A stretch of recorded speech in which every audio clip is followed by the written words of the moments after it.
morning after Britain decided to leave the EU, T proposition was incredibly unsettled that Google was flooded with searches asking what would happen if Brexit occurred. The millions of people who failed to have this basic political knowledge 24 hours earlier not only failed themselves, but we tell you they failed democracy. We have a 4-point model in today's case. Firstly, the sort of test, the test is going to occur when you register to vote. We tell you that firstly, you are able to reset this test as many times as you want. That's to say, if you fail the first time, you can retake it again. Secondly, we think that this sort of test will occur every sort of time there is a major election coming up, right? We think this is going to be largely like every 2 years, but we're happy for it to be more of this, like something like a referendum going on.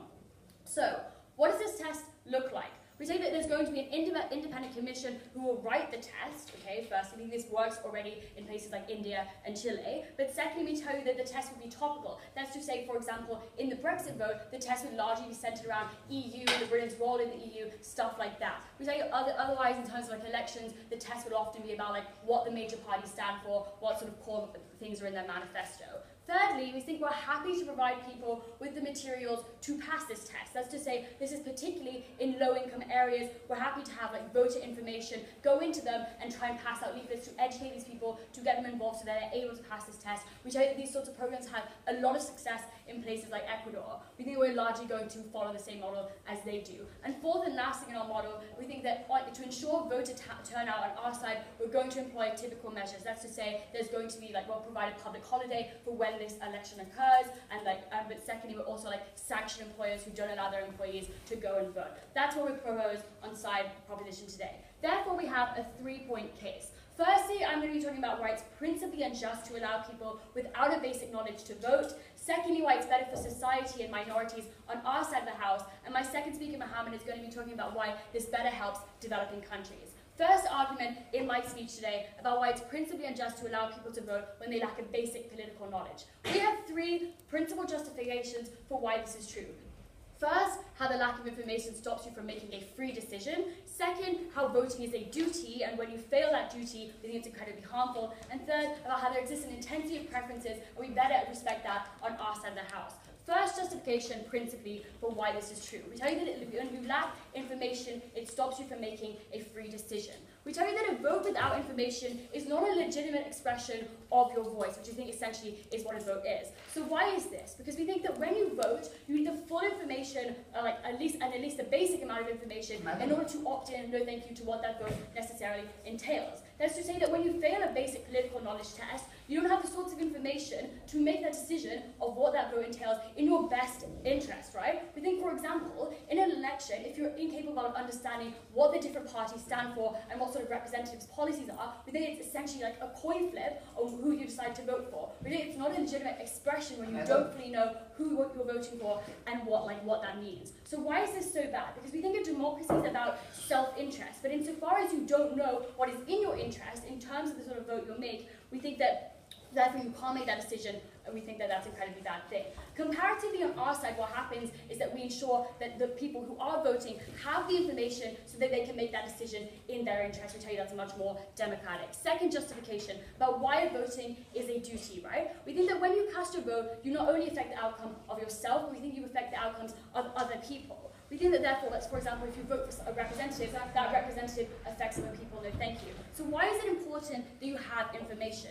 We tell you that if you make a vote without information, you're much more likely to make bad decisions, right? What sort of bad decisions are we talking about? We think there's these types of decisions where there's a campaign where the overwhelming academic community is telling you that making a certain decision is a bad thing. We say that there's probably evidence in Brexit where a large amount of the academic community came out and said this would be bad for the British economy. What happens is that when you neglect your sort of the basic political knowledge, is you get worse outcomes for other people. But secondly, we tell you that by the state not creating this test and enforcing it, they actually allow bad outcomes and allow these bad decisions to be made. We tell you that is an unjustified and breach of their duty of care, yes. But under this principle, don't you get the best possible decisions if you have 5 of the most educated people in the country who are just voting? Okay, so firstly, it's not going to, you disregard the entire model I gave you, which is that this is a basic political test outlining what is, in the party's manifesto, what people stand for. This is not like you getting a degree in, political theory, ladies and gentlemen. We don't think that's something you have. We would disregard that characterization of that. Third justification, principally, we think is intensity of preferences that exist. We think that a failing of the democratic system exists at the moment is an inability to capture the intensity of preferences that exist in society. We tell you that some people care more, and we think either because they're more interested about like democracy or things in general, or because they're affected more. We tell you that a single mother who relies on benefits cares more about the state policy on welfare. We think, therefore, that single mother is much more likely to be educated about what state policies are. We say that comparatively, a person in the middle class doesn't need to have that same interest in the model. We tell you that it's justified on their side that people with disparate stakes in these sort of decisions have the same say. We fix this on our side of the house. How? Firstly, because we self-select the people out who don't vote. That is to say that if you don't meet the basic requirements of political knowledge, you are incapable of voting if you don't learn to change that, right? So that means that the only people who are voting are the people who know enough to actually make their decision in their self-interest, right? Then secondly, we tell you that the people who are voting are more educated. We tell you that's going to lead to better outcomes. Note here that we gave you 3 principal just imperatives for why this is true. If they want to win this debate, they need to tell us why principally this shouldn't happen. Second argument about why this is better for society and minorities. Firstly, on why it's better for minorities. We tell you that largely minorities are the targets of bad decision making. That's to say that people who are less educated, don't understand the basic things that go on in politics, are much more likely to be xenophobic and much more likely to have discriminatory views. Why is this true? Because we tell you that a lot of politicians necessarily create a narrative which is that the economic problems we face in the economy are tied to things like minorities, are tied to immigrants. Given that you don't fully understand politics, you think you're unable to make this distinction that this isn't actually something that is true. How do we change this on our side? 3 ways. Firstly, we tell you that if people currently are undereducated and buy into that sort of rhetoric, and the racist rhetoric, we tell you that they're misinformed. We change that because now, in order to vote, we tell you that they have to have that basic level of political knowledge. By doing so, we think people are able to recognize that, hold on, immigrants aren't the reason why I don't have a job. Immigrants aren't the reason why the economy is failing. Secondly, we tell you that if you choose to remain ignorant and don't want to learn, we tell you that we don't give you that right to vote. We think we're more than happy for that to happen on our side of the house and to cut those people out. And thirdly, we tell you that it disincentivizes misinformation in general. That is to say that if politicians know that they can no longer get away with making racist comments by telling everyone that the immigrants are the reason why there's bad economic prospects, we tell you they can't get away with that when people have a basic political knowledge.